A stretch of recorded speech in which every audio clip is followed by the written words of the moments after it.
अस्सलामुअलैकुम, very very good morning to all of you. Neo Pakistan में आपको जनाब मैं खुशामदीद कहती हूँ और मेरा नाम है नबीहा एजाज। सुबह आपसे मुलाकात इसलिए होती है ताकि कुछ हम सीख सकें, कुछ आप तक पहुँचा सकें। और इससे पहले कि बाकायदा प्रोग्राम के सेगमेंट का आगाज़ करूँगी, आज मैं आपसे एक बात शेयर करना चाहूँगी। कल मैंने सोशल मीडिया पर एक पोस्ट देखी और वो पोस्ट मेरे दिल को छू गई, मेरे दिल में उतर गई। इतनी प्यारी बात उसमें कही गई थी। हमें ये सोचना है कि हमें अपनी बुरी आदत को क्यों तर्क करना है और इससे हमें हिदायत कैसे मिलती है। कभी आपने ये सोचा कि बुरी आदत को छोड़ना क्यों ज़रूरी है, सदका खैरात करना क्यों ज़रूरी है? और जब हम सदका खैरात करते हैं तो अल्लाह ताला का हमसे वादा क्या है?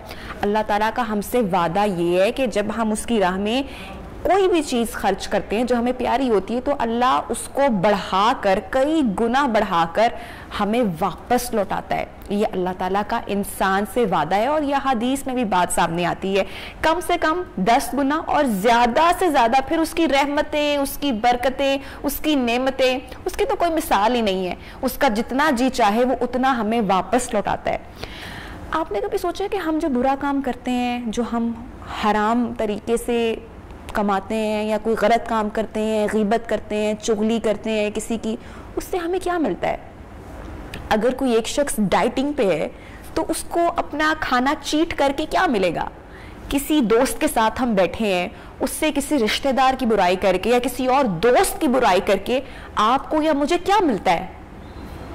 लज्जत, प्लेजर।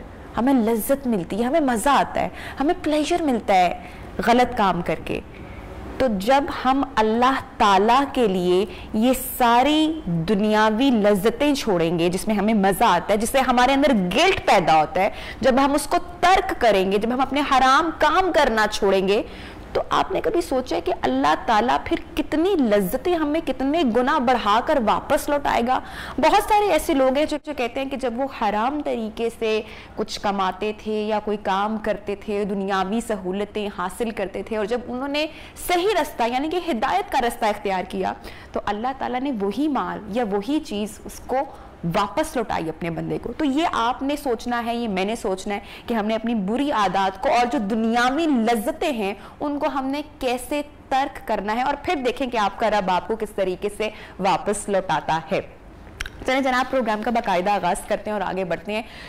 सोशल मीडिया का दौर है और आजकल किसी की कही हुई छोटी सी बात भी, मामूली सी बात भी बहुत ज़्यादा चर्चा में आ जाती है। और रिसेंटली हमने देखा कि जनाब इब्रारुल हक साहब की जो एक स्टेटमेंट है वो सोशल मीडिया पर गर्दिश करती रही, चर्चा में रही। बहुत सारे लोगों ने उस पर तनकीद की, बहुत सारे लोगों ने उसको अप्रिशिएट भी किया कि हाँ भाई ये तो रियलिटी है और ऐसा हो रहा है। आई एम श्योर कि आप समझ गए होंगे। जो लोग नहीं जानते कि जनाब इब्रारुल हक साहब ने इस्लामाबाद कन्वेंशन सेंटर में अपनी स्पीच के दौरान क्या कहा था माओ की तरबियत के हवाले से, पहले मैं आपको वो क्लिप दिखाती हूँ, फिर इस पर जरा मजीद गुफ्तगू करते हैं। आइए जनाब, वीडियो प्ले कीजिएगा। अपनी माँ की गोद में होते थे ना, हमें कलमा मिलता था सुनने को, ला इलाहा इल्लल्लाह, मेरा काका ला इलाहा इल्लल्लाह। आज के बच्चे को फोन दे देती है माँ हाथ में और उस पे लगा baby shark doo doo doo doo doo doo, baby shark doo doo doo doo doo doo, baby shark daddy shark doo. हम जब अपनी जी जनाब, वीडियो आपने देख ली और जो आप में से बहुत सारे लोग जो नहीं जानते थे कि इब्रारुल हक साहब ने जो है वो क्या कहा है अपनी स्पीच में, वो अब तमाम लोग जान चुके हैं।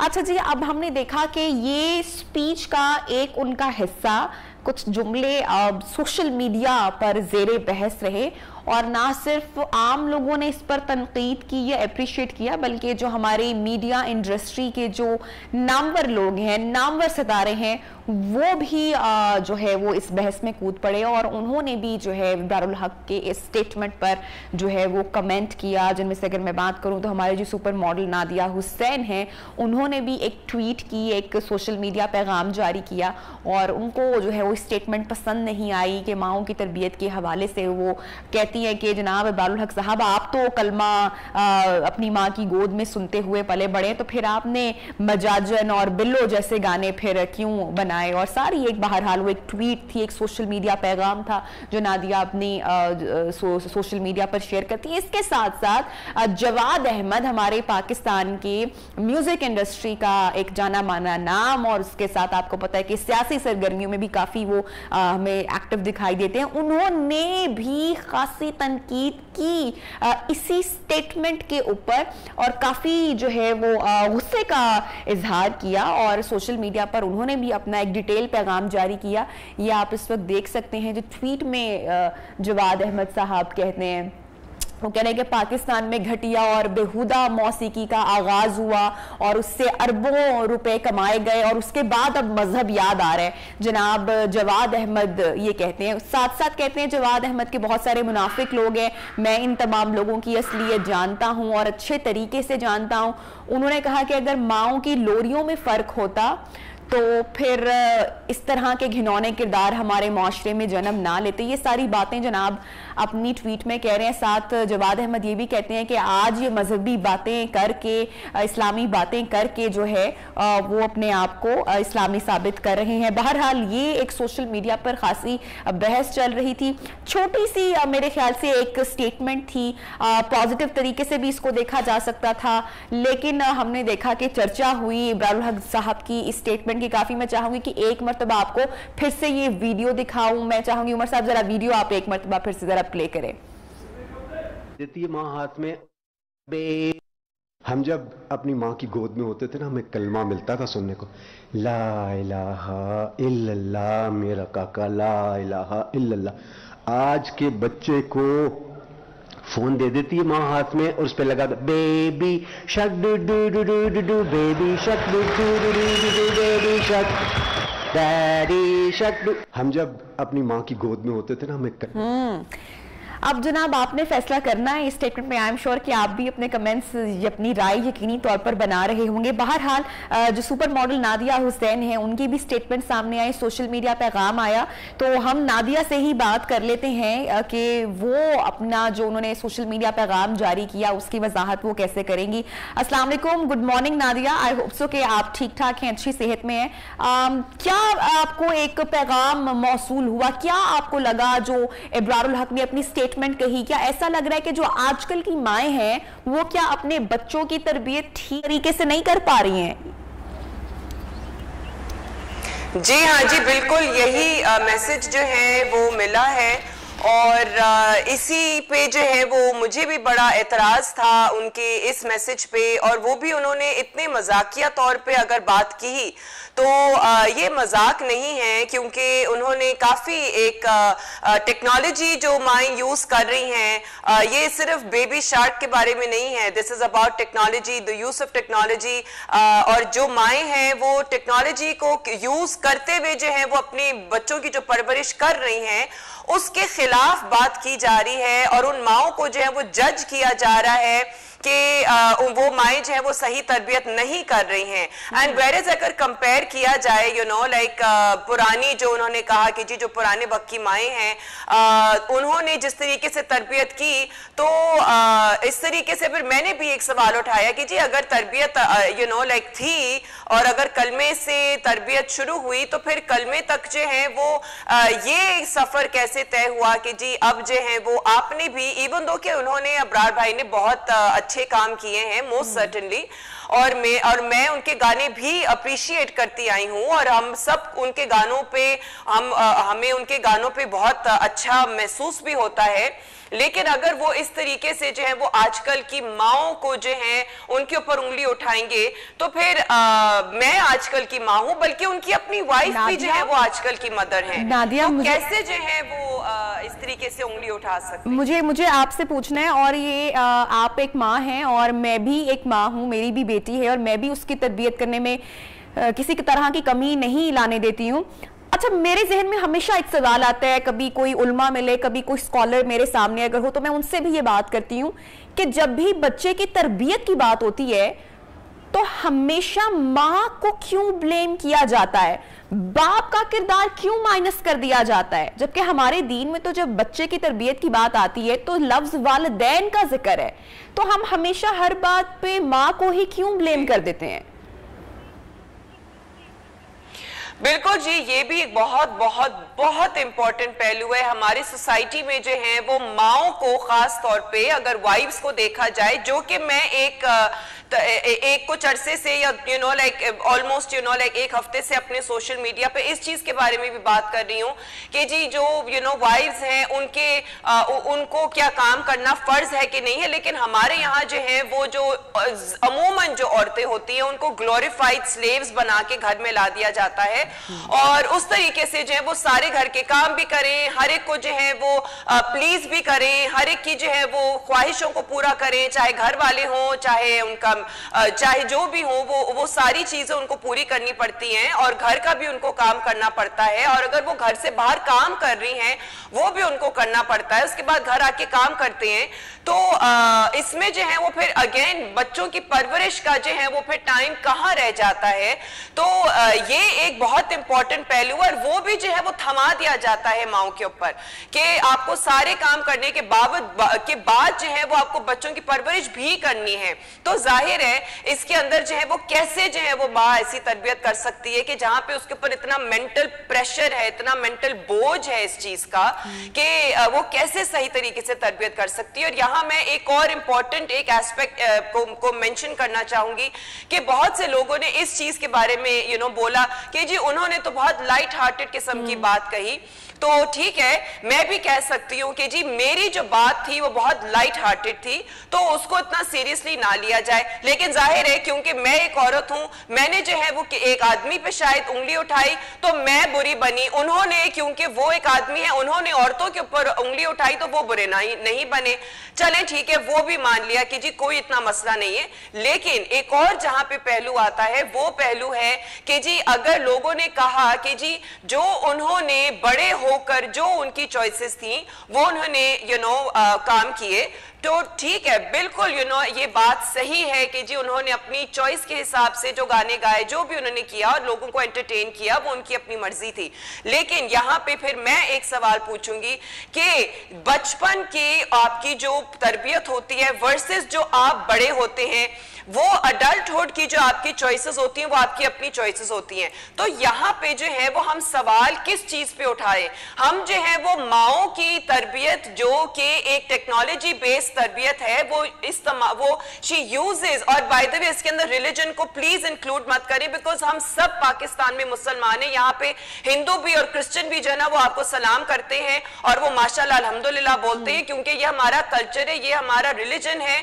और पाकिस्तान में चाहे जितने भी आप मॉडर्न हो वो आप रिलीजन को नहीं भूलते हैं, तो यहाँ पे रिलीजन का तो सवाल ही पैदा नहीं होता है कि जी रिलीजन के ऊपर सवाल उठाया जाए। नादिया जो सोशल मीडिया पर अब्रार के जो फैंस हैं या जो उनके जो फॉलोअर्स हैं, उसके अलावा बहुत सारे लोग भी, उनका ये कहना है कि जो अब्रार ने स्टेटमेंट दी या जो अब्रार ने बात की उसमें गलत क्या है। हाँ ऐसा तो है कि आजकल हर बच्चे के हाथ में फोन है और हर बच्चा बेबी शार्क नहीं तो कोई ना कोई और राइम जरूर सुन रहा होता है, तो इसमें गलत बात कौन सी ऐसी हो गई, ये तो रियलिटी है, ये तो हकीकत है, तो इस बात को इतना संजीदा क्यों लिया जा रहा है। क्योंकि जवाद अहमद की भी बड़ी एक संजीदा पोस्ट सामने आई, आपकी भी पोस्ट सामने आई, तो बड़ा कंपैरिजन भी किया जा रहा है।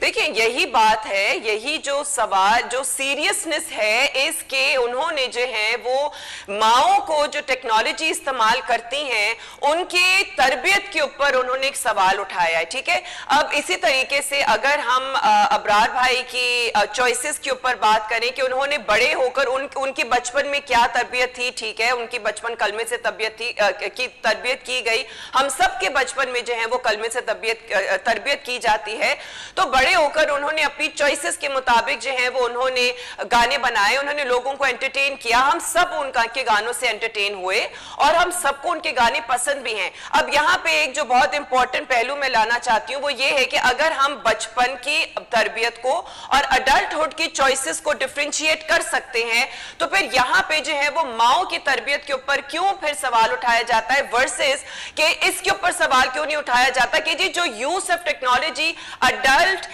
Able and you know Sen, जो कि बिल्कुल एक होश और हवास में अपना आदमी है, वो अडल्टहुड में आके जो गंदी किस्म की वीडियोस को देखता है, उसके ऊपर सवाल क्यों नहीं उठाया जाता कि जी वो जो माँ है जो एक टेक्नोलॉजी बेस्ड टेक्नोलॉजी की मदद से जो है उसके ऊपर इतना प्रेशर है, कोविड की वजह से और ज्यादा प्रेशर्स आ गए हैं, बिकॉज बच्चे घर से बाहर नहीं निकल रहे हैं, बच्चे घर में ही महदूद हैं, कौन सी एक्टिविटी करें, क्या करें, स्कूलिंग ऑनलाइन है, सब कुछ ऑनलाइन है, तो कैसे जो है वो माँ कहाँ उस बच्चे को लेके जाए, आजकल की जो माँ है वो माँ कहाँ उस बच्चे को लेके जाए, और वो माँ जो है अगर टेक्नोलॉजी बेस्ड अपनी टेक्नोलॉजी की मदद लेती है तो फिर जो अडल्ट सेन ऑफ माइंड और जो बिल्कुल अपने होशो-हवास में रहते हुए अपनी चॉइस के मुताबिक जो है वो गंदी घटिया वीडियोस फोन्स पे देखते हैं और फिर गंदी घटिया हरकतें करते हैं, उनके ऊपर सवाल क्यों नहीं उठाया जाता? नादिया, प्रोग्राम को सेगमेंट को मुझे यहाँ पे क्लोज करना है सेगमेंट को।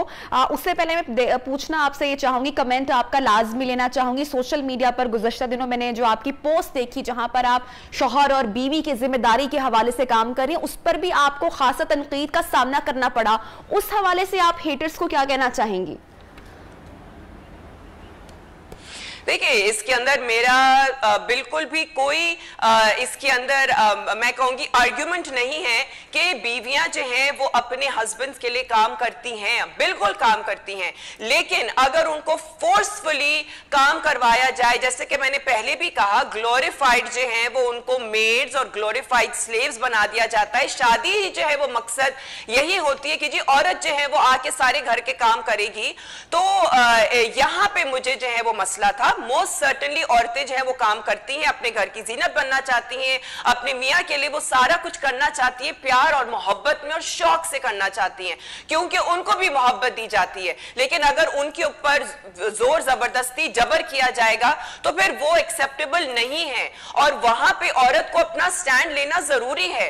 तो मेरा सिर्फ कहना यही था कि जी काम करें, आप जरूर करें, लेकिन फर्ज समझ के, बोझ समझ के मत करें। Thank you so much Nadia for joining us जनाब। इसके साथ ही हम अपने प्रोग्राम में एक छोटी सी ब्रेक की जानिब बढ़ेंगे, और जब ब्रेक से वापस आएंगे तो नियो पाकिस्तान की ऑडियंस, आपको मैं आफ्टर ब्रेक एक ऐसे हीरो से मुलाकात करवाऊंगी जो कि एक आम सा काम करता है, he is a delivery boy, लेकिन खास बात इसमें यह है कि लाहौर की पुलिस, ट्रैफिक पुलिस, इस शख्स का चालान नहीं करती। ये हीरो क्या काम करता है ये तो ब्रेक के बाद ही आपको पता चलेगा। So stay with us.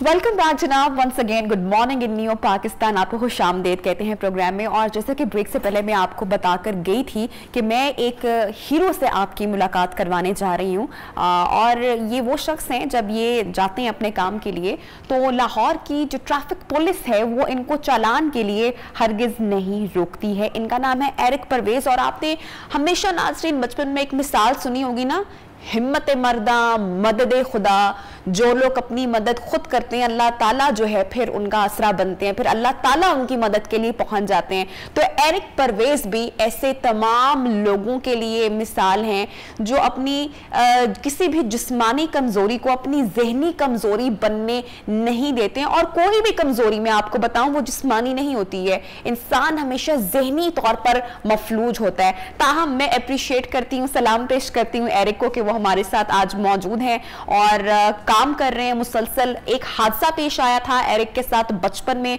जिसमें वो अपना एक बाजू खो चुके थे, उनके टांग में मसला हुआ था, लेकिन उसके बावजूद उन्होंने अपनी हिम्मत नहीं हारी। वो आज भी मेहनत करते हैं, लाहौर में डिलीवरी बॉय के तौर पर जो है वो सर्विसेज देते हैं, अपना काम करते हैं, बाइक चलाते हैं, अपने एक हाथ से उसको बैलेंस करते हैं और खाना जो है वो बर वक्त लोगों के घर तक पहुंचाते हैं। अस्सलाम वालेकुम एंड गुड मॉर्निंग एरिक, कैसे हैं आप? वालेकुम अस्सलाम, आपको भी गुड मॉर्निंग। एरिक, सबसे पहले तो मुझे अब बताओ कि अभी के अपने काम के बारे में बताओ, क्योंकि ये इतनी जबरदस्त मोटिवेशन है तमाम लोगों के देखने के लिए जिनको अल्लाह ताला ने सेहत तंदुरुस्ती दे रखी है, लेकिन जो लोग डिप्रेशन में चले जाते हैं, मेहनत नहीं करते, कामकाज नहीं करते, उनके लिए पता है कि आप एक मिसाल हो। जी बिल्कुल ऐसा ही है। बहुत से लोग देखते हैं, अप्रिशिएट करते हैं कि आप बाहिम्मत इंसान हो, आपको सलाम हम करते हैं कि आप वो जो सही सलामत लोग हैं वो भीख मांग रहे हैं, ठीक है, लेकिन मेरे में ये आदत नहीं है।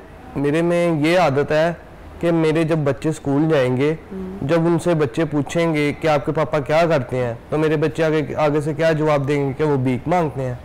सिर्फ इस वजह से मैंने ये काम नहीं किया। मैं चाहता हूँ कि मेरे बच्चे जो है ना सर उठा के जिंदगी जिए। जबरदस्त। मुझे ये बताओ एरिक के क्या वजह है कि जब जाते हो, यही वजह है आई एम श्योर के चालान भी पुलिस नहीं कर पाती, वो भी आपके काम को सराहते हैं, वो भी आपको अप्रिशिएट करते हैं, इसी वजह से कि आप मेहनत कर रहे हैं। मैं सलाम करता हूँ ट्रैफिक पुलिस को, पंजाब पुलिस को, कि वो सपोर्ट करते हैं, वो मुझे सपोर्ट करते हैं, बल्कि अप्रिशिएट करते हैं कि यार आप एक हाथ से डिसेबल भी हो लेकिन आप फिर भी मेहनत कर रहे हो, आपको अप्रिशिएट करते हैं। अच्छा एरिक, आपने ये नहीं कहना, मेरे पास जब भी कोई आता है तो मैं हमेशा ये कहती हूँ कि नहीं डिसेबल नहीं है, आप बिल्कुल डिसेबल नहीं हो, बल्कि जो मैं कहती हूँ कि सेहतमंद जो तगड़े लोग होते हैं ना वो ज़हनी तौर पर डिसेबल होते हैं। आपको तो कहना चाहिए कि आप स्पेशल हो, you are a special person, क्योंकि आप मेहनत कर रहे हो, आप हलाल, आप मेहनत से कमा रहे हो और अपनी फैमिली को भी रख रहे हो। कभी जिंदगी में मायूसी नहीं हुई, कभी स्ट्रगल करते हुए थक गए हो, फिर कैसे अपने आप को दोबारा जो है वो मोटिवेट करते हो? जी बिल्कुल, खुदा का मैं शुक्र करता हूँ, मेरी बेगम जो है वो मुझे बड़ा सपोर्ट करती है, वो बहुत अच्छे से मुझे गाइड करती है, ऐसे आप करो ऐसे हो जाएगा, ऐसे करोगे तो ऐसे हो जाएगा। मैं अपनी बेगम को भी सलाम करता हूँ जो मुझे अब तक सपोर्ट कर रही हैं और नेक्स्ट भी करेंगी। अच्छा मुझे बताओ थोड़ा सा, जब हादसा हुआ कैसे हुआ? जी बिल्कुल, बचपन में सब याद है अच्छे से? जी बिल्कुल, ये बचपन में मुझे बिजली लगी थी, कितनी उम्र थी तब?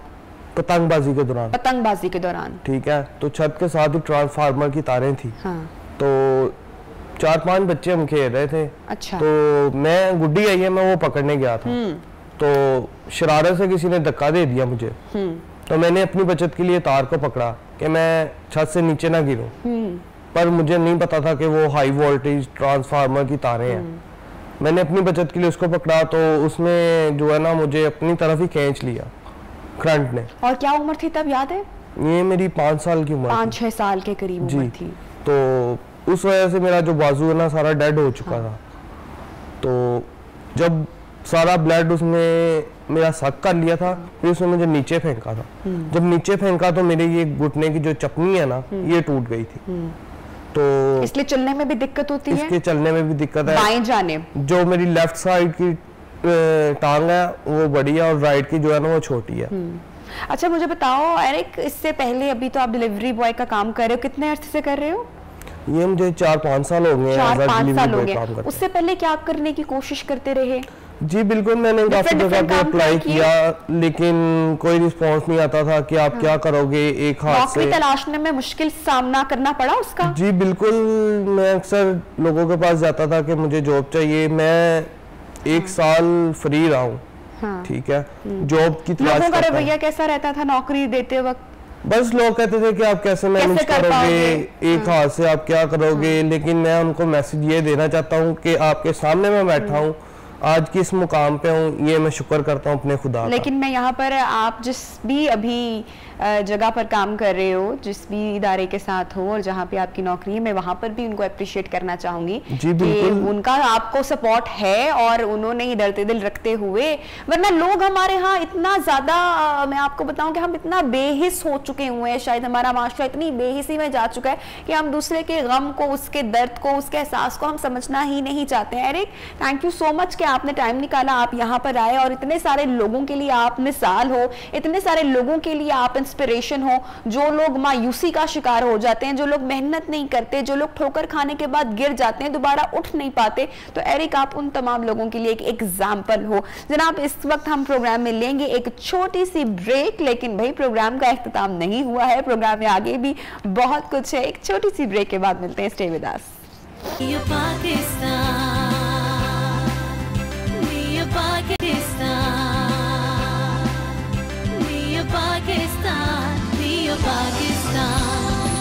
वेलकम बैक जनाब, प्रोग्राम में आपको खुशामदीद कहते हैं। और आपकी सेहत का हमें तो है बहुत ख्याल, आपको चाहे हो या ना हो, इसलिए आपकी सेहत से मुतालिक, अवेयरनेस से मुतालिक कोई ना कोई सेगमेंट, कोई ना कोई बात हम मुसलसल प्रोग्राम में आपके साथ शेयर करते रहते हैं, ताकि अगर आप कहीं पर भूल रहे हैं या अगर आपसे कहीं पर कोताही हो रही है तो हम आपको याद करवा दें। तो अब जो लाहौर के रहवासी वो हो जाएं तमाम लोग होशियार, क्योंकि अब आपके लिए कोई भी काम करना नहीं रहेगा इतना आसान। और उसकी वजह क्या है? वजह जनाब मैं आपके साथ शेयर कर देती हूँ कि वो तमाम लोग जिन्होंने वैक्सीनेशन नहीं करवाई है, अब उनके लिए जनाब मुश्किलात बढ़ सकती हैं, क्योंकि कमिश्नर लाहौर आपको हर सूरत सेहतो तवाना देखना चाहते हैं।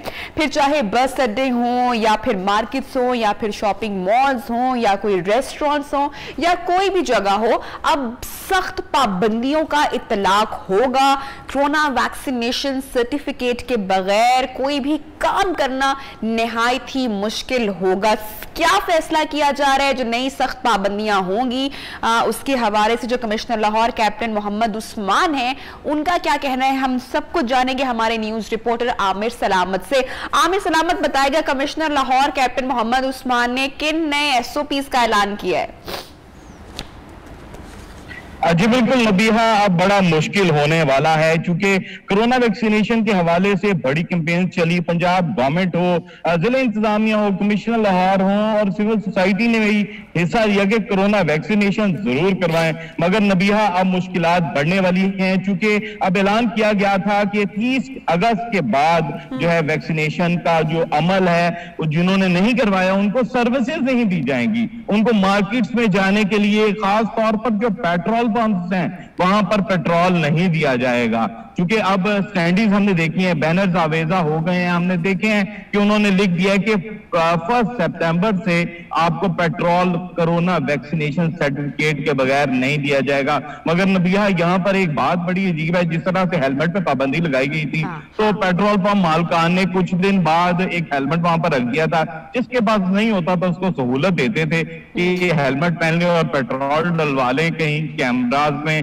कहीं मॉनिटरिंग ना हो जाए। मगर जो सर्टिफिकेट है, क्योंकि अब कोरोना की मुझे जब पता चला था, मैं खुद चूंकि इसकी बीट करता हूं, तो परेशानी तो बनती है। मैंने कल जो सेकंड डोज थी अपनी वो भी करवा ली, ताकि किसी किस्म की जो मुश्किलात हैं, कहीं सरकारी दफातर में एंट्री के हवाले से हो, किस तरह के भी मसाइलों का सामना ना करना पड़े। मगर जो जिला इंतजामिया है और कमिश्नर लाहौर है, उन्होंने वाज़ेह तौर पे कहा था कि जो लारी अड्डे हैं, जो तफरीही मुकामात हैं, जिस तरह से शॉपिंग मॉल्स हैं, वहां पर आने जाने वालों को वैक्सीनेशन जो कार्ड है वो लाजमी रखना होगा। मगर एक और चीज इसमें देखने वाली है, अमल दरामद करवाने के हवाले से नबीहा परेशानी का सामना शायद करना पड़े, मगर जो अहकामात हैं वो बड़े सख्त हैं। तो अब पेट्रोल नहीं मिलेगा, अब चंद दिन तो वाकई सख्ती भुगतनी तो बड़ी सख्त तरीके से पड़ेगी। और एक और चीज देखिए कि हम जो पाकिस्तानी है ना, ये बड़ी मजेदार कौम है, मुझे बड़ी मोहब्बत है पाकिस्तान से, हम पाकिस्तानियों से। हम ना क्या करते हैं, हम हर चीज का, मैं ये वर्ड बोले, हम जुगाड़ निकाल लेते हैं, हम हर मसले का हल निकाल लेते हैं, चाहे कोरोना हो चाहे कुछ भी हो जाए, हमें हर मसले का, हर ताले की चाबी हमारे पास होती है। तो अभी जो आप इतनी एसओपीज की बात कर रहे हैं, इनकी इंप्लीमेंट क्या वाकई उस तरीके से हो पाएगी? क्या वाकई लाहौरी अब कोई जुगाड़ तो नहीं निकाल लेंगे इन सारी चीजों का? क्योंकि आज 31 अगस्त है, कल से 1 सितंबर का आगाज हो रहा है, तो कैसे इन सारे मामलात को यकीनी बनाया जाएगा, कैसे इंप्लीमेंट होगा? नबिया, चूंकि ऐलान तो 30 तारीख का किया गया था, मगर आज 31 है। शायद सरकारी अफसरान भी भूल गए कि ये महीना अगस्त का है, जो 31 का होता है। ये भी एक परेशान कुन बात थी। मगर जो इम्प्लीमेंटेशन की बात की जाए, तो वैक्सीनेशन की जो तादाद है करवाने की लोगों की, वो बढ़ती जा रही है। और एसओपीज की अगर बात करें नबिया, लाहौर शहर के 9 जोन है। 9 जोन में उनकी तजावजात की भी ड्यूटी है, पोलियो की ड्यूटी है, पता नहीं कौन कौन सी ड्यूटीज हैं। अच्छा, अब ये कौन से लोग होंगे जो इम्प्लीमेंट करवाएंगे? आमिर सलामत हमारे साथ मौजूद हैं और जनाब हमें अपडेट कर रहे हैं कोविड से मुतालिक जो एसओपीज अब जिन पर सख्ती होगी, और कमिश्नर लाहौर के जनाब जो एसओपीज हैं वो बिल्कुल वाजे हो चुके हैं। नई सख्त पाबंदियों का इतलाक होगा। आप लोग अगर ट्रैवल करना चाह रहे हैं, शॉपिंग मॉल्स जाना चाह रहे हैं, तो आपको मेक श्योर करना पड़ेगा कि कोरोना वैक्सीनेशन सर्टिफिकेट आपके पास है। यहाँ तक कि पेट्रोल पंप्स पर भी आपको दुश्वारी का सामना करना पड़ सकता है। क्यों आमिर? आमिर सलामत से हम बात करेंगे। ताहम जनाब आज 31 अगस्त है, तो अब आपको देखना यह है कि वैक्सीनेशन की अगर फर्स्ट डोज आपने नहीं लगवाई तो मेक श्योर करें कि आप आज लाजमी जाए, कम से कम अपनी फर्स्ट डोज आप लाजमी लगवाएं ताकि सारी दुश्वारियों से आप जनाब बच सके। आमिर सलामत, थैंक यू सो मच, आपने हमें ज्वाइन किया। अच्छा जनाब, अब मैं आपको प्रोग्राम में इससे पहले कि मैं ब्रेक की जानिब बढ़ूं, एक छोटी सी वीडियो में आपको दिखाना चाहूंगी कि जरा सी लापरवाही और बेएहतियाती आपको किस तरह मौत के मुंह में धकेल सकती है। मेरी टीम से गुजारिश करूंगी कि ये वीडियो प्लीज आप जरा प्ले करें ताकि हमारी ऑडियंस भी इस वीडियो को देखे और इससे कोई सबक हासिल करे। जी बढ़ती गई, अब आई एम श्योर कि ओवर स्पीडिंग हो रही होगी या यहाँ पे कोई ना कोई ऐसा मामला होगा, क्योंकि विद इन सेकेंड्स जो है ये एक्सीडेंट हुआ है और अच्छी खासी हाइट है इस ब्रिज की और बंदा जो है अपनी बाइक से स्पिल्ट करते हुए बिल्कुल नीचे जा गिरा है। अब नीचे की जो ट्रैफिक या सिचुएशन है, गॉड नोज, वन विलिंग जनाब करते हुए ये वाकया पेश आया है।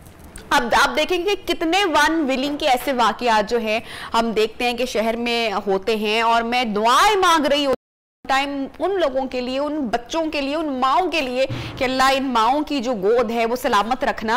और क्योंकि इन बच्चों को तो कोई अपने माँ बाप का, अपने वालिदैन का, अपने प्यारों का बिल्कुल ख्याल नहीं है। वन व्हीलिंग बहुत आम है और इतनी ट्रैफिक में इतनी तेज रफ्तारी के साथ किस तरह से करतब दिखाते हुए बच्चे जा रहे होते हैं, मुझे बड़ा खौफ आता है। मैं उनके लिए दुआ कर रही होती हूँ कि अल्लाह इनको हिदायत दे, इनको अक्ल दे, इनको शऊर दे कि एक सेकंड का लम्हा लगता है, आप किसी भी अगर हादसा आपके साथ होना होता है तो मेक श्योर करें कि आप इस तरह की एक्टिविटीज में मुलव्विस ना हो। अगर आपके दोस्त, भाई, कजन्स, कोई भी आपको जो है ना, मैं बताऊं कि मनचले जिनको हम कहते हैं कि मनचले अगर आपको कहे ना कि आओ भाई करते हैं, वन व्हीलिंग करते हैं, करतब करते हैं और अपनी परफॉर्मेंस दिखाते हैं, तो परफॉर्मेंस, अपनी क्रिएटिविटी आप किसी और काम में दिखाएं, कोई अपनी जहानत दिखाएं। इस तरह की करतब सड़कों पर दिखाने की जरूरत नहीं है। खुदा ना खास्ता आपकी जान जा सकती है, आप सारी जिंदगी के लिए माजूर हो सकते हैं, आपको चलने में बैठने में दुश्वारी हो सकती है, आप जहनी तौर पर मफलूज हो सकते हैं, कुछ भी आपको फिजिकल आपको डैमेज हो सकता है। और आपके जो प्यारे हैं, जो आपके आसपास के लोग हैं, आप ये सोचेंगे वो आपको देखकर कितनी तकलीफ में मुब्तला होंगे। तो इस तरह के करतब करने से खुदारा परहेज करें और जो वालिदैन हैं वो भी अपने बच्चों के ऊपर नजर रखें कि वो किस तरह की एक्टिविटीज में मुलव्विस हैं और अपनी जान की परवाह करें। ये अल्लाह ताला की बहुत खूबसूरत नेमत है सेहतमंद होना। जनाब, इसके साथ ही हम प्रोग्राम में हेडलाइन ब्रेक की जानिब बढ़े हैं। हेडलाइन ब्रेक से वापस आएंगे तो प्रोग्राम को आगे बढ़ाएंगे। Stay with us.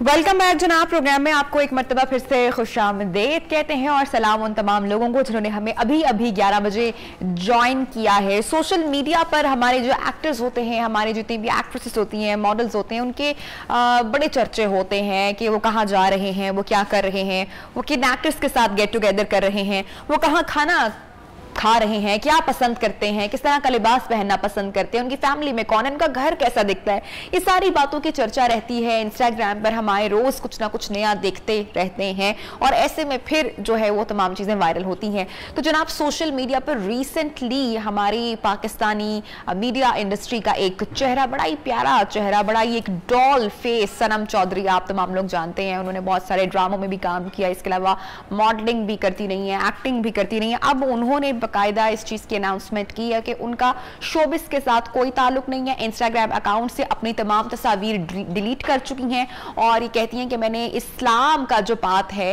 वो मैंने अब इख्तियार कर लिया है और अल्लाह हाफिज कह दिया है शोबिस इंडस्ट्री को। ये तो सारी बात ठीक है और ये पहली खातून नहीं है जिन्होंने जो है वो इस्लामिक पाथ फॉलो किया है, शोबिस को अल्लाह हाफिज कहा है या हिजाब उड़ाए। इससे पहले हमारी मीडिया इंडस्ट्री के और भी कुछ चंद नाम ऐसे हैं जिन्होंने जो है वो शोबिस को अल्लाह हाफिज बोला है और अपनी जिंदगी में बापर्दा रही हैं, जिनमें नूर बुखारी हमारे फिल्म स्टार, आपको पता है कि वो उन्होंने अपना लाइफ पैटर्न बिल्कुल ही चेंज किया, तब्दील किया। इसके अलावा भी और बहुत सारी फहरिस्त है, बहुत सारे नाम हैं। तो इस पर बात करते हैं। हमारे साथ जो स्कॉलर मौजूद हैं हफीजुल्लाह बलोच साहब, उनको खुशामदीद कहते हैं अपने प्रोग्राम में। बलोच साहब से भी बात करेंगे, लेकिन इस पूरी सिचुएशन में मैं यहाँ पर कहना चाहूँगी कि हम एक डिसीजन तो ले लेते हैं, हम एक फैसला तो अपना लेते हैं, लेकिन उस फैसले पर टिक जाना, उस फैसले पर डटे रहना, उस डिसीजन के साथ स्टे करना, क्या मुश्किल हो जाता है? हमने ऐसे बहुत सारे हमारे एक्ट्रेसेस देखी जिन्होंने माजी में शोबिस को अल्लाह हाफिज बोला, हिजाब भी लिया, लेकिन उसके बाद कुछ अरसे के बाद वापसी धीरे धीरे उसी तरह उसी ट्रैक पर हो गई। तो ये क्या डिसऑनेस्टी नहीं हो जाती? क्या ये गलत नहीं हो जाता? क्योंकि बहुत सारे लोग फॉलो कर रहे होते हैं ना, हमारे जो एक्टर्स हैं या जो हमारी एक्ट्रेसेस हैं उनको फॉलो कर रहे होते हैं। और साथ दूसरी चीज़ मैं यहाँ पे ये कहना चाहूँगी कि हमेशा एक्ट्रेसेस ही इसकी जद में क्यों आती हैं? हमेशा एक्ट्रेसेस पर ही क्यों बात होती है कि उन्होंने शोबिस छोड़ दिया और इस्लाम के रास्ते पे चल के? कभी हमने किसी एक्टर के बारे में इतनी हाइप नहीं सुनी कि उसने एक्टिंग छोड़ दी और उसने सारा काम छोड़ दिया और इस तरह से हो गया। ये तो अल्लाह का मामला है। बहरहाल इसके ऊपर हम अपने स्कॉलर से भी गुफ्तगू करेंगे। सनम चौधरी का जनाबी डिसीजन है बहरहाल, और अल्लाह उनके लिए जो है वो इसमें आसानियाँ पैदा करे। May she stick with her decision, वो इस पे रहें और अल्लाह ताला सबको हिदायत दे, हम सबको नेकी की तौफीक दे, हम सबको नेकी की हिदायत दे, और हम अपनी ज़िंदगी में जो भी फैसले करें हम उनके साथ रहें, हम उन फैसलों पर डटे रहें, उन पर टिके रहें, उन पर जमे रहें। सनम ने सोशल मीडिया कुछ तस्वीर भी बल्कि हम आपके साथ शेयर कर रहे हैं। ये राबी पीरज़ादा की तस्वीर है। इससे पहले आपको पता है कि राबी ने भी जो है वो बिल्कुल जो है वो अल्लाह हाफिज बोला और मीडिया को गुड बाय बोला, और अब वो पेंटिंग और कैलीग्राफी बड़ी जबरदस्त करती हैं। बहरहाल जनाब हफीजुल्लाह बलोच साहब हमारे साथ मौजूद हैं, उनसे जो है वो इस मौजू पर, इस टॉपिक पर बात करते हैं। अस्सलाम वालेकुम बलोच साहब, किस तरह से आप देखते हैं कि जब कोई शख्स और खासकर जो टीवी के जो शोबिस के लोग हैं वो अपनी पुरानी जिंदगी छोड़कर इस्लाम के मुताबिक जिंदगी गुजारने का फैसला करते हैं? बहुत शुक्रिया, आपने मुझे इस अच्छे मौजू पर बात करने का मौका दिया। इस चीज की बड़ी ही शदीद जरूरत है। आए रोज हमारी सोसाइटी में ये देखने में आता है कि बहुत सारे लोग अपनी शोबिस की जिंदगी और गुनाहों की जिंदगी को छोड़कर नेकी की तरफ, खैर की तरफ आते हैं, मगर कुछ ही अर्सा के बाद वो वापस भी चले जाते हैं। पहली बात तो ये है कि जैसे रमजान शरीफ में जन्नत के दरवाजे खुले होते हैं और रमजान के जैसे ही सारे दरवाजे बंद हो जाते हैं, इसी तरह एक दरवाजा हमेशा खुला रहता है और वो तौबा का दरवाजा है, जो किसी लम्हे भी जो है वो बंद नहीं होता। लिहाजा कोई भी शोबिस का हो, कोई भी गुनाहगार हो, जब आना चाहे आए। मगर असल बात यह है कि वो आकर फिर उस दुनिया में अक्सर लोग हम देखते हैं कि वापस चले जाते हैं। उसकी असल वजह यह है क्योंकि जो नफ्स है, नफ्स की चार किस्में हैं। एक नफ्स अम्मारा है, एक नफ्स लवामा है, और एक नफ्स खबीसा है, और एक नफ्स मुतमइन्ना है। जब इंसान का नफ्स अम्मारा इतना मजबूत हो जाता है जो इंसान को गुनाह की तरफ, फिस्को फजूर की तरफ, बगावत की तरफ, मासी ज़ुनूब की तरफ उभारता है, और फिर बंदे का नफ्स जो है वो हो जाता है। अच्छा, कभी कभी इंसान का नफ्स लवामा जब बेदार होता है, जिसको हम ज़मीर कहते हैं, कि अंदर का इंसान जाग उठा, ज़मीर जाग उठा, तो अल्लाह ने उसके बारे में कहा, भला उक़्सिमु बिनफ्सि लवामा, मुझे कसम है ऐसे ज़मीर की कि जो मलामत करता है। यानी जब नफ्स अम्मारा गुनाह करता है तो नफ्स अम्मारा उसे मलामत करता है, ये तूने गलत किया है, ये गुनाह है। लिहाजा आप इस मामले के अंदर जो है जब तक नफ्स लवामा इंसान के अंदर बेदार नहीं होता, वो नफ्स अम्मारा को पूरी तरह दबा नहीं सकता। अब जो लोग शोबिस की तरफ से इस तरफ आते हैं, वो आ तो जाते हैं बाद उलमा की बातों से मुतासर होकर या ऐसे हवासात ज़माना से मुतासर होकर, मगर वो उनका नफ्स अम्मारा अंदर जिंदा होता है और वो दोबारा बुराई की तरफ उनको खींच कर ले जाता है। इसकी मिसाल ऐसे ही है कि जैसे मुस्लिम शरीफ में आता है कि एक शख्स ने, बनी इसराइल के बंदे ने 99 कत्ल किए। जब 99 उसने कत्ल कर लिए तो उसके जो है नफ्स लवामा में उससे मुलामत किया कि यार तूने बहुत गुनाह किए हैं, तूने इंसानियत का कत्ल किया है, हो सकता है तेरे लिए कोई रास्ता खुला हो और तेरी तौबा हो जाए और तू सीधा हो जाए। तो उसने किसी ऐसे जाहिल आदमी से मसला पूछा और उसने उसको कहा कि तुम्हें तो अल्लाह माफ नहीं करेगा, तो एक कत्ल वाला जो है वो जन्नत में जाएगा, तूने 99 कत्ल किए हैं, उसने उसे भी कत्ल कर दिया। दिल बर्दाश्त हो करके जब मैंने जन्नत में जाने नहीं तो फिर क्या मसला है। फिर कुछ अर्सा के बाद नफ्स लवामा ने उससे मुलामत की और वो किसी अच्छे नेक साले आदमी के पास, आलिम के पास गया। उसने कहा कि अल्लाह की तरफ रहमत का दरवाजा हमेशा खुला है। तो उसने जो है तौबा कर ली। अच्छा, जब तौबा कर ली तो उसने उसको एक बात कही जो आज के मौजू से बड़ी मुताबिकत रखती है, और वो बात ये थी कि आप इस बुराई वाला जो इलाका है, बुराई वाली जो सोसाइटी है, बुराई वाला जो एनवायरनमेंट है, आप इसको छोड़ें और अच्छे लोगों वाली बस्ती में चले जाएं। जो लोग शोबिस से और दूसरी तरफ से और गुनाहों से और मासी से निकल कर आते हैं खैर की तरफ और फिर वापस चले जाते हैं बस औकात। उसकी वजह यह है कि वो बुराई वाली सोसाइटी और वो दोस्त और वो एनवायरनमेंट चेंज नहीं करते, इस वजह से वो वापस चले जाते हैं। तो अब यहाँ पर हदीस में आता है कि उस शख्स ने जब अपने घर बार को छोड़कर हिजरत की और अच्छे लोगों की बस्ती की तरफ जो है चल दिया, अभी थोड़ा ही दूर गया था, अभी बुराई वाली बस्ती करीब थी, उसे मौत आ गई। अब दोनों तरफ के फरिश्ते आ गए, जन्नत वाले भी आ गए और दूसरे जहन्नम में ले जाने वाले भी फरिश्ते आ गए। तो दोनों में अब बहस और तकरार हो रही है। जो जहन्नम में ले जाने वाले फरिश्ते हैं वो कहते हैं कि ये गुनाहगार था, और वो दूसरे कहते हैं इसने अभी तौबा कर ली है। तो अल्लाह ताला ने जिब्रील को भेजा कि आप जाएं, इनके दरमियान आप फैसला करें, जमीन की पैमाइश कर लें। अगर गुनाहों वाली बस्ती करीब है तो जहन्नम में ले जाएं, और अगर नेकी वाली बस्ती करीब है, सफर उसने ज्यादा तय कर लिया है, तो जन्नत वाले फरिश्ते ले जाएं। तो हदीस में आता है कि अल्लाह ताला ने, हालांकि अभी गुनाहों वाली बस्ती के करीब था और नेक लोगों वाली बस्ती से दूर था, अल्लाह ताला ने जमीन को हुक्म दिया, नेक लोगों वाली बस्ती की तरफ जो जमीन थी वो सुकड़ गई। यानी जब बंदा नेकी का इरादा करके निकल पड़ता है और खालिस्तन उसकी तौबा होती है और वो अपने उस इन्वायरमेंट से हिजरत कर जाता है। और ये भी आपसे अर्ज करूं कि हिजरत सिर्फ यही नहीं है कि एक इलाके से दूसरे इलाके में जाना, गुनाहों से हिजरत करना भी बहुत अजीम हिजरत है। अपनी मासी से हिजरत करना ये बहुत बड़ी अजीम है। और नफ्स चूंकि मुतमिन हो जाता है, इत्मीनान हो जाता है, वो यूज़ हो जाता है, जिसकी वजह से वो दोबारा वापस चला जाता है। बलोच साहब, हमारी सोसाइटी, हमारा माशरा आप जानते हैं कि वेस्ट को बहुत ज़्यादा फॉलो करता है। ऐसे में मेरी बहुत सारी ऐसी ख़वातीन से मुलाकात हुई और मैं समझती हूँ कि आपके भी इल्म में ऐसे बहुत सारे वाक़यात होंगे जहाँ पर बच्चियाँ महज अपने घर के ब्रेड एंड बटर के लिए बाहर नौकरी के लिए मजबूर होती हैं, क्योंकि उनके सर पर ना तो बाप का साया होता है, ना ही भाई का कोई आसरा होता है। ऐसे में उन लड़कियों को मजबूरन जिनको घर से काम करना पड़ता है, और फिर हमारी सोसाइटी की माशरे में जहां पर डिमांड ऐसे आती है कि नहीं दुपट्टा नहीं ओढ़ना या थोड़ा सा मॉडर्न रहना है, वहां पर वो लड़कियां जिनका मैं समझती हूँ कि बातिन सही है, जो सही रास्ते पर हैं, क्या वो भी गुनाह के जुमरे में आती हैं जो महज मजबूरी के तहत अगर मीडिया में काम कर रही हैं या एक्टिंग कर रही हैं या मॉडलिंग कर रही हैं? इस हवाले से मैं चाहूंगी हफीज साहब आपसे जरूर बात करूं। देखिए जी, गुजारिश यह है कि इंसान के अंदर अल्लाह ताला ने एक ऐसा फिट कर दिया है कि जो इंसान को महा काफी सदरे का, नबी से पूछा गया कि गुनाह क्या है, तो आपने फरमाया कि जो तेरे दिल में खटका पैदा करे वो गुनाह है। यानी इंसान के अंदर का ज़मीर उसे मुत्तले जरूर कर देता है कि ये तू गुनाह कर रहा है। देखिए, गुनाह वाला काम हमारी बहनों को चाहिए कि वो गुनाह वाला काम, मासी वाला गुनाह काम ना करें। जॉब करने में कतन कोई हर्ज नहीं है, औरतें बाहर जाएं, बिल्कुल अपने उस इस्लामी शियार के मुताबिक जो है वो जाएं, आए, अपने ईमान को, किरदार को मजबूत करके जाएं और आए। यकीनन सोसाइटी में मसाइल बहुत हैं, मगर जो बंदा गुनाह वाला काम करके कमा रहा हो और वो कहे कि ये हलाल है, तो वो बिल्कुल हलाल नहीं है। जैसे मेहनत करके एक बंदा डकैती करता है तो उसकी डकैती हलाल नहीं हो जाएगी। सेम लाइक हर बंदे को पता है कि ये मेरा काम गलत है, मगर पैसा आ रहा है तो छोड़ना नहीं चाहता क्योंकि उसको आसान जॉब लग रही है। अल्लाह के लिए कोई चीज छोड़ी जाएगी तो अल्लाह उसका नेमत बदल देगा। काम आपने वक्त निकाला हमारे सेगमेंट के लिए, हमारी ट्रांसमिशन के लिए। अभी जनाब सनम के हवाले से खबरें गर्दिश कर रही हैं और अल्लाह तमाम लोगों को जनाब नेकी की हिदायत दे। हम तो इसी दुआ के कायल हैं और हम यही दुआ करते हैं सबके लिए भी और अपने लिए भी। आप भी हमें बहरहाल दुआ में याद रखें।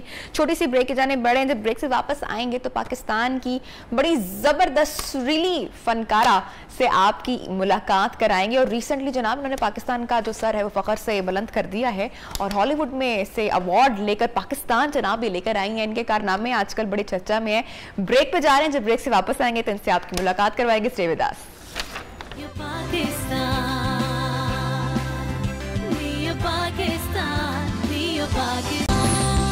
वेलकम बैक जनाब एंड खुशामदीद, गुड मॉर्निंग, अस्सलाम वालेकुम टू ऑल ऑफ यू जनाब। और जैसे कि ब्रेक से पहले मैं आपसे बताकर गई थी कि पाकिस्तान की बहुत ही सुरीली फनकारा से हम आपकी मुलाकात करवाने जा रहे हैं। गुलकारी तो ये जनाब करती ही हैं और हम सब इनकी सिंगिंग के तो फैन हैं ही, लेकिन अभी जो इन्होंने बड़ा ज़बरदस्त काम किया है कि ये मॉडलिंग के साथ साथ और एक्टिंग की फील्ड में भी अब हमें ये बड़ा ज़बरदस्त काम करते हुए दिखाई दे रही हैं। पाकिस्तान में तो ये काम कर ही रही हैं। लेकिन जो अवार्ड्स हैं ये पूरी दुनिया से समेट रही हैं और पाकिस्तान लेकर आ रही है। मैं बात करी जनाब सुमन शेख की, जो इस वक्त हमारे साथ इन कॉन्वर्सेशन है, और रिसेंटली अभी हॉलीवुड का एक अवार्ड, स्टैंड अलोन अवार्ड जो है इन्होंने अपने नाम किया है। मुख्तारा फिल्म में इन्होंने काम किया है और गाना तो आज हम इनसे सुनेंगे ही सुनेंगे। ऐसा हो नहीं सकता कि सुमन आई और हम गाने की फरमाइश ना करें। अस्सलाम वालेकुम, कैसी हैं सुमन? वालेकुम सलाम, good morning, looking very pretty. आपसे कम जनाब। बड़ी ट्रांसफॉर्मेशन देख रही हूँ मैं, बड़ी तब्दीली देख रही हूँ भाई। एक्टिंग बड़ी आप कर रही हैं आजकल, और बस एक्टिंग ड्रामा तो किए हैं, पीछे से किए हैं बहुत सारे, लेकिन ये फिल्म शॉर्ट फिल्म थी, कोविड पे बनी हुई, अवेयर करने के लिए आवाम को।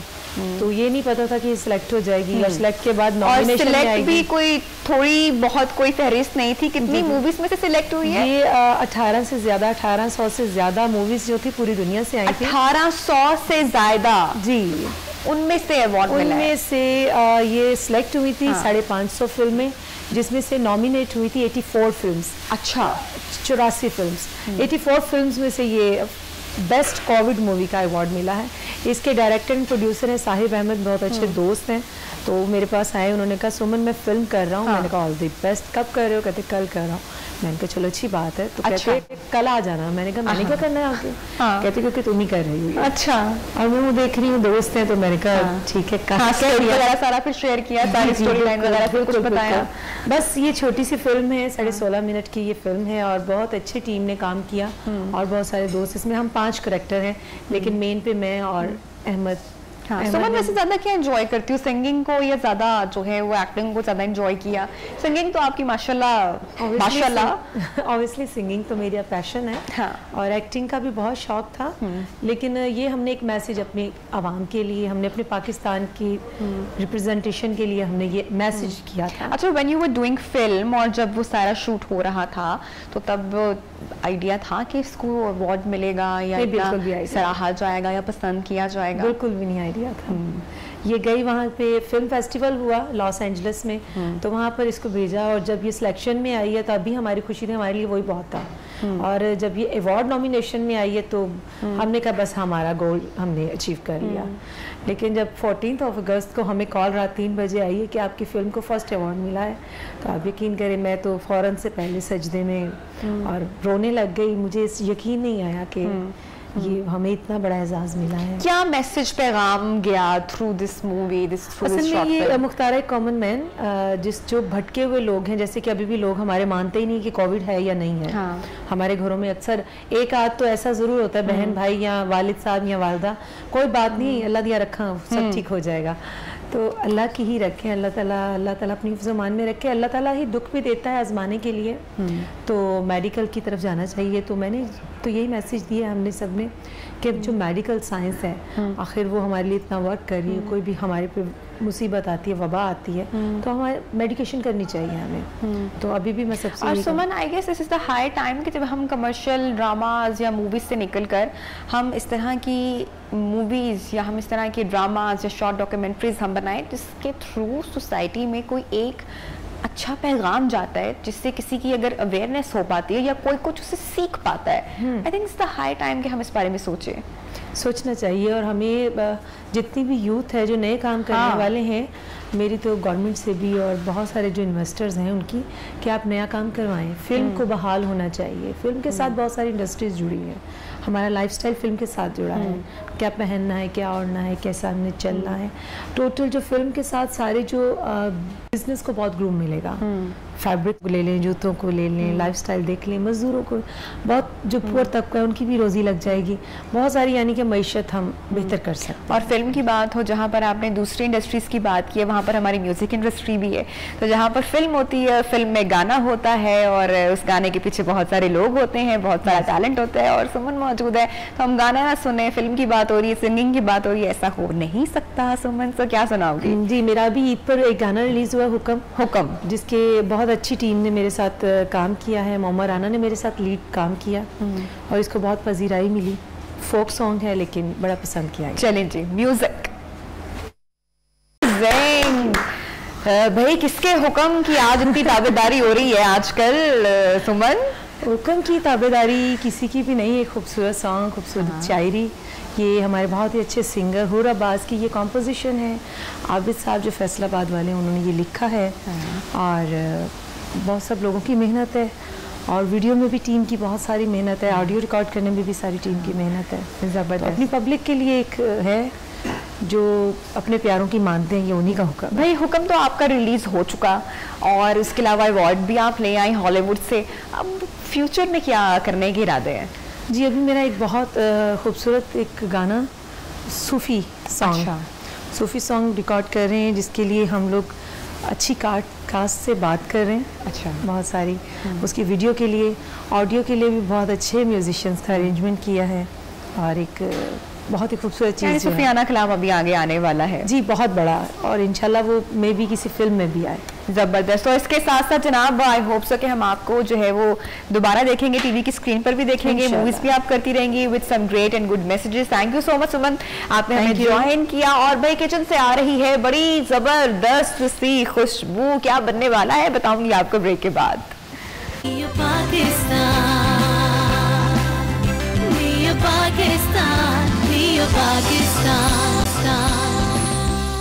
वेलकम बैक जनाब, प्रोग्राम में आपको खुश आमदेद कहते हैं। और ब्रेक से पहले मैंने आपसे कहा था ना कि किचन से बड़ी ज़बरदस्त किस्म की खुशबू आ रही, क्योंकि बनने वाला है आज किचन में अनम। आज हम कढ़ाई कीमा बना रहे हैं। बेसिकली ये खड़े मसाले वाला कीमा है।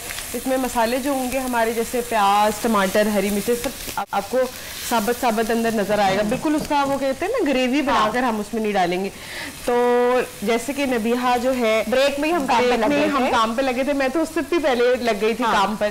तो सबसे पहले जो है बेसिकली इसकी सिंपल इंग्रेडिएंट्स हैं। इसमें जाएगा चिकन का कीमा, मर्जी है आप इसमें बीफ, मटन, सी फूड जो भी आपको अच्छा लगता है आप वो यूज कर सकते हैं। उसके बाद इसके अंदर 1 से 2 टेबलस्पून जो है जिंजर गार्लिक पेस्ट जाएगा। ठीक है। 2 मीडियम साइज के प्याज, इसको हमने ऐसे चॉप किया हुआ है। इसमें कढ़ाई में हमने प्याज और अदरक लहसुन डाल दिया। ठीक है। उसके बाद जो है इसके अंदर जैसे ही थोड़ा सा फ्राई होता है प्याज, तो साथ ही जो है ये कीमा बेसिकली मैंने थोड़ा जल्दी काम खत्म करने के लिए, लेकिन आप लोगों ने बिल्कुल ऐसे नहीं करना, आप अपने टाइम पे हिसाब से बनाएं। ये कीमे के अंदर मैंने नमक डाला हुआ है, जीरा डाला हुआ है और सूखा धनिया जो है, और थोड़ा सा हल्दी डाली ताकि जो है कलर भी जरा प्यारा है, बिल्कुल प्यारा कलर आ जाए। तो ये जैसे ही प्याज हमारा थोड़ा सा और फ्राई हो जाता है तो ये जो हम कीमा है इसमें डाल देंगे। अच्छा, इसको कीमे को बनाने के लिए मैंने आधा कप ऑयल यूज किया और अभी इसके अंदर आधा कप, टोटल जो है 1 कप ऑयल जाएगा इसके अंदर। आधा किलो में आधा किलो नहीं 1 किलो में 1 किलो में तकरीबन 1 कप ऑयल जाएगा। जैसे कि ये चिकन का कीमा है तो चिकन का कीमा जो है इतना ज्यादा ऑयल को ऑब्जर्व नहीं करता। ठीक है। तो अगर आप मटन या बीफ बनाए तो फिर उस हिसाब से क्वांटिटी अप एंड डाउन आप कर सकते हैं। ठीक है जी, ये प्याज हो गया है तो आप इसके अंदर जो है कीमा ऐड कर देते हैं। ठीक है जी। उसके बाद अब आ जाती है बारी मसालों की। तो मैंने नमक ऑलरेडी इसमें थोड़ा सा डाला हुआ है तो थोड़ा सा और इसके अंदर नमक ऐड करेंगे। ठीक है। Two test. उसके बाद इसके अंदर जाएगा सारे जो जितने भी हमारे साबुत मसाले होते हैं, जैसे कि जीरा दोबारा हम ऐड करेंगे। हाँ जी, दोबारा ऐड करेंगे। जीरा जाएगा इसके अंदर। उसके बाद इसके अंदर हम ऐड करेंगे सूखा धनिया। अच्छा, जीरा और सूखा धनिया मेरे फेवरेट मुझे लगते हैं सालन में, बहुत अच्छा है और बहुत सारे लोग नहीं डालते। हाँ, मुझे तो खैर बड़ा पर्सनली अच्छा लगता है ये सूखा धनिया और साबुत काली मिर्चें। क्या बात है। ठीक है। और साबुत काली मिर्च सारा आपको पता है ना खड़ा मसाला है ना। ठीक है। तो बड़ा ही अच्छा, क्रश किया, कुछ भी क्रश करके नहीं डालना। ठीक है जी। उसके बाद हम इसके अंदर डालेंगे कुटी हुई लाल मिर्चें, जो कि मेरी आपको पता है बड़ा मिर्च मेरी मोस्ट फेवरेट है। ठीक है जी, ये डल गई इसके अंदर। उसके बाद हम इसके अंदर ऐड करेंगे थोड़ी सी और हल्दी। सब्ज मिर्च नहीं है इसमें? नहीं, सब्ज मिर्च है लेकिन वो सबसे एंड में उसके अंदर ऐड करेंगे हम। और उसके बाद हम इसके अंदर डालेंगे थोड़ी सी लाल मिर्च, जो कि आधी चमची, क्योंकि हमने कुटी हुई भी डाली है, काली मिर्ची भी डाली है, तो मतलब और अच्छी तरह भूनेंगे, फिर अच्छी तरीके से भूनेंगे। बिल्कुल ठीक है। और एंड में जब ये बिल्कुल रेडी हो जाएगा नबिया, तो हम इसके अंदर जो है गरम मसाला और काली मिर्चें डाल लेंगे। और इसको फिर हम सर्व करेंगे। जबरदस्त। अब आप देखेंगे खुशबू से कितनी अच्छी आ रही है। क्योंकि मेरे पास टाइम कम था तो मैंने पहले ही कर लिया। जब आप ये सारा प्रोसीजर करेंगे तो चिकन फौरन या मटन या बीफ अपना कीमा जो है वो पानी जो है रिलीज करना शुरू कर देगा। उसी पानी के अंदर आपने इसको पकाना है, कोशिश यही करें। लेकिन अगर मटन या बीफ बना रहे तो फिर बेशक आप थोड़ा सा पानी ऐड कर ले, लेकिन चिकन और सी फूड जैसे कि प्रॉन्स का आप कीमा करवा लें तो उसके लिए तो बिल्कुल भी जरूरत नहीं है कि आप जो है इसके अंदर पानी ऐड करें। थोड़ा सा इसको आंच लगने देते हैं हम अपनी। ठीक है जी, अब ये हो गया है। साथ ही हम इसके अंदर ऐड कर देते हैं ये हमारे टमेटोस। ठीक है, ये भी हमने एंड पे करना है जी, या थोड़ा सा कुकिंग के करीब? बस थोड़ा सा कुकिंग के करीब करेंगे, बिल्कुल मिक्स ना हो जाए लेकिन नजर भी आए। ओके। और साथ ही इसके अंदर हम थोड़ी सी हरी मिर्ची ऐड कर देंगे बेसिकली। वाह वाह वाह, बिल्कुल ढाबा स्टाइल ढाबा स्टाइल हो रहा है। हाँ जी। और अच्छा कलर देखो कितने जबरदस्त आ रहे हैं, अमेजिंग अनम। और साथ में इसमें जाएगा ये जूलियन कटा हुआ अदरक थोड़ा सा, और थोड़ा सा हम डालेंगे ऊपर गार्निश में। Very nice. कीमे के इतने खूबसूरत रंग अगर आपको नजर आ जाएं तो क्या ही बात है। मैं आज ये ट्राई करने वाली हूँ। बिल्कुल आप करने वाली, बस हम क्योंकि ये एक बहुत ही खुश शक्ल, बिल्कुल खुश शक्ल। अच्छा, तो ये कीमा जो है आपको पता है कि ज्यादा अच्छा इसका कॉम्प्लीमेंट जो है वो खमीरी रोटी के साथ है। अच्छा अनम, बिल्कुल आप क्योंकि टमाटर हम एंड पे डालेंगे तो ऐसा तो नहीं होगा कि पानी ना बिल्कुल भी नहीं, बिल्कुल भी नहीं। हमने टमाटर की क्वांटिटी जो है वो कम रखी है। आपने 2 नॉर्मल साइज के टमाटर है जिनके हमने बीज निकाल लिए हुए हैं। ठीक तो है, इसलिए हम इतना ज्यादा कुक नहीं करेंगे। ठीक है। अब आप ये देखें कि साइडों से जो ऑयल निकलना शुरू हो गया है, बिल्कुल हमारा मतलब है कि ये फुली कुक्ड है। और अब आप इसके अंदर डालेंगे धनिया, हरा धनिया। हाँ हाँ हाँ हाँ हाँ हाँ। अच्छा, आपने कीमे का एक पैकेट, मैं अच्छा ये टिप जरूर लाजमी लेती हूँ। एक कीमे का पैकेट आपने आधा किलो बना के रखा हो तो कितना झटपट बन जाता है। झटपट आप देखेंगे हार्डली 10 से 15 मिनट में आपका जो ये कीमा है ये रेडी हो जाएगा। और अब जो है फाइनल टचेस करेंगे, इसके अंदर जाएगा ये हमारा गरम मसाला। आपने मुझसे रोटियों का ऑर्डर कर दी है? नहीं, वो मैंने कह दिया था कि रोटियां ले आइएगा। ये देख लें आप। वाह भाई, कैसा लग रहा है आपको स्क्रीन पे कलर? बताइएगा जरूर मुझे। अच्छा नबी, हाँ इसके ऊपर एक और भी चीज कर सकते हैं कि ये कोई बात नहीं हो जाता है किचन में ऐसा होता है कि एंड में जो है इसके ऊपर सूखा धनिया और पाउडर नहीं, अच्छा सूखा धनिया, जीरा और क्या कहते हैं लौंग, उसको थोड़ा सा तवे पे कर उसके बाद आप उसको क्रश कर लें और ऊपर इसको वो मसाला डालें। अच्छा ना, मतलब मटन का हम कीमा तैयार कर रहे हैं या दूसरा कीमा, तब भी प्रोसेस हमारा सेम रहेगा? प्रोसेस सेम रहेगा, सेम प्रोसीजर से पकाना है। बट अभी मैंने इस चिकन के कीमे में बिल्कुल भी पानी नहीं ऐड किया। हाँ। तो मटन के कीमे में और बीफ के कीमे में आपने इसमें पानी ऐड करना है। और मैं बिल्कुल प्रेफर नहीं करती ये खड़े मसाले वाला कीमा, इसमें आप दही ना डालें। लेकिन अगर आपको थोड़ा खटास चाहिए तो आप दही डालें। उससे ये होगा कि जब आप दही डालेंगे तो कीमा बैठ जाएगा, इस तरह खड़ा खड़ा नहीं रहेगा। तो नबिया बस अब इसको डिश में जो है निकालें। बिल्कुल तैयार है, बिल्कुल या हमारे पास रखो आपके साइड पे। बिल्कुल जी, बिल्कुल रखें। ये ले, और ऊपर से इसको धनिया, हरी मिर्ची और अदरक के साथ जो है गार्निश करेंगे। मिक्स कर लेती हूँ जरा मैं एक बार अच्छे तरीके से इसको। और वाह क्या कीमा बनाया है आपने। बनाया जनाब। चलें जी, हम इसको डिश आउट कर रहे हैं। कितना टाइम है हमारे पास बताइएगा जरा। क्या बात है, देखिए नबिया ऑयल है भी और नॉर्मल ऑयल है। हाँ। ज्यादा नहीं है कि बिल्कुल ही निकल के बाहर आ रहा है, उस तरह से नहीं है। तो ये जो है एक बड़ी अच्छी ऑप्शन है जब आपके घर में कोई मेहमान आ जाए और आपको जल्दी से कोई काम करना हो तो आप जो है ये कीमा बना लें और इसको खाएं और फिर मुझे दुआएं दें। मैं ये आज ट्राई करवाने वाली हूँ क्योंकि मुझे खुश शक्ल खाना बहुत इम्प्रेस करता है। खाना जैसे मैं आपको बताती हूँ हमेशा खुश शक्ल ही होना चाहिए क्योंकि आप पहले देखते हैं फिर खाते हैं। मेरे जैसा बंदे को सामने मतलब चीज़ अच्छी ना लग रही हो और वो चीज़ टेस्ट वाइज बहुत अच्छी हो मगर मैं नहीं खाती क्योंकि मेरा एक ये रूल है कि खाना सामने से खूबसूरत लगना चाहिए। आई एम श्योर बहुत सारे लोगों का दिल चाह रहा होगा और बहुत सारे लोग जो सोच रहे होंगे कि आज घर में क्या बनाएं। जो सबसे मुश्किल चीज़ जो लगती है वो आई एम श्योर आज आपको पता चल गया होगा आज आपने क्या बनाना है। अच्छा नबी आप इसके ऊपर जो है थोड़ी सी इसकी थोड़ी सजावट कर लेते हैं मज़ीद। ये हरी मिर्ची चली गई इसके ऊपर। आई एम टेलिंग यू मैं ही बनाऊंगी और मैं ये बनाऊंगी और मैं ये सबको खिलाऊंगी। और उसके बाद थोड़ा सा जो है धनिया कर लेते हैं, धनिया डालेंगे बस थोड़ा सा ताकि कलर्स भी नजर आए।